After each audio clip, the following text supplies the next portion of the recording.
My goodness. Woo.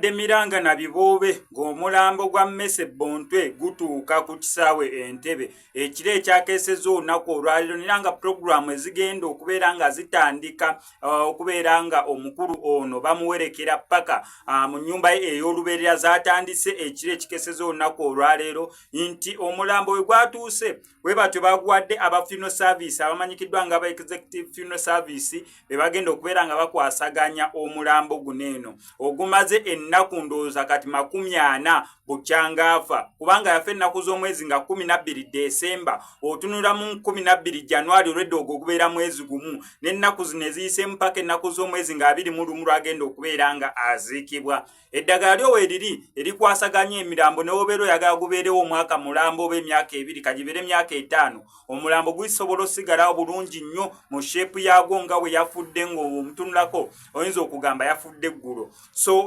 olwaleero omulambo gutwaliddwa ku kkanisa okubeera nga gusabirwa then olunaku olw'enkya nsobola kugenda otwalibwa ku kkanisa okubeera nga gusabirwa. Olunaku olw'Essande gugenda beerawo ku National Theatre then nera olunaku olw'Essande gunaava ku National Theatre guddusibwe gutwalibwe side zeeyo nsuubira Mbalala ewali ekijja kyabwe nera gye bajja okubeera nga bamuziika ennaku z'omwezi nga 21. So program sofa wetyo weeyimiridde Amooti yabadde okubeera nga receiving omulambo gwa mukwano gwe ne ba comedian abalala okutwaliza owamu. Kitalo nnyo kitalo ddala ekya Mmese Bontwe. Programu zonna nga wezigenda okubeera nga zitambula ez'okuziika Mmese Bontwe ngenda beera nga nzikutuusaako wano ku SMX Media gwe kyolina okukola subscribinga nyiga notification bell ebisigadde obitulekere siri wano ku SMX Media sobola bulungi okulangira business yo otukuberako obukoyezi ku enamba y'essimu gy'olaba ku screen ebisigadde n'obitulekera.